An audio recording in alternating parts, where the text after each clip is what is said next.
विठ्ठल विठ्ठल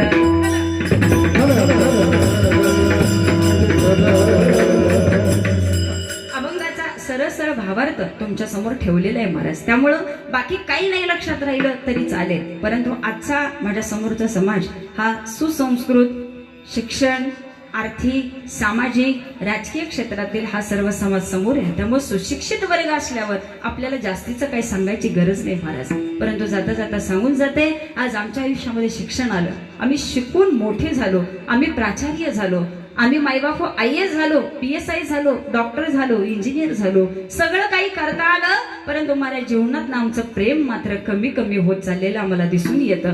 माणुसकी नावाचा प्रकार आता आम्हाला बघायला मिळत नाही महाराज. आज सगळेजण मोबाईल मध्ये इतके गुंतून गेले की समोर असलो तरी आम्हाला एकमेकांकडे बघायला वेळ नाही. आणि महाराज मग बोलायचा विचार तर सोडूनच द्यावा. म्हणून मला जाता जाता सांगावंच वाटतं, भारतीताई सारखं छोटंसं आयुष्य मिळू द्या महाराज. हे आयुष्य काही जास्तीचं नाही, अजून मुलाचं लग्न नाहीये, अजून मुलीचं लग्न नाही, शिक्षण सुंदररित्या चालू आहे. हे वय खरं सोडून जाण्यासारखं नाही, परंतु मी पुन्हा आपल्या प्रारब्धाने नशिबावरती येते. हे जाणं येणं आपल्या हातामध्ये नाही, परंतु थोडंसं आयुष्य जगायला मिळू द्या. परंतु ते आयुष्य इतकं सुंदर जगा ना की महाराज आपल्या लोकांना सुद्धा आपल्यावरती अभिमान वाटावा असं आपलं आयुष्य असावं. विठ्ठल विठ्ठल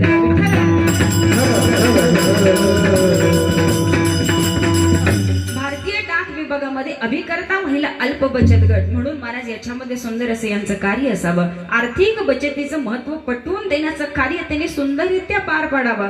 सामाजिक कार्यात पूर्ण सहभाग असावा. स्त्रियांचं संघटन, मार्गदर्शन, आर्थिक, सामाजिक, राजकीय सर्व क्षेत्रामध्ये महाराज सुंदर असं कार्य आमच्या भारतीताईंचं होतं. म्हणून महाराज काय सांगावं, जीवन जगत असताना कशा कशाची आवश्यकता असते. प्रश्न क्रमांक 1, कीर्तनामध्ये आपण प्रवेश केलेला आहे महाराज.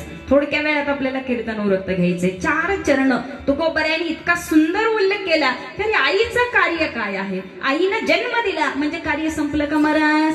परंतु जन्म दिल्यानंतर त्या बाळाला घडवावं कसं? संस्कारयुक्त मायबापुई संतती असावी, ती समाजाच्या कामी यावी. हे महाराज बोलणं सोपं आहे, परंतु समाजाकरता कार्य करणं मात्र आमच्या भारतीताईकडे बघितल्यानंतर समजून येतं. का समाजाला एकत्र करणं हे इतकं सोपं आहे का महाराज? आज आम्हाला व्हॉट्सअपला सारखी जाहिरात पाठवावी लागते, बॅनर पाठवावा लागतो, त्यावेळी लोक एकत्र येतात. आज कॉल करून आम्हाला माणसं बोलवावी लागतात. का?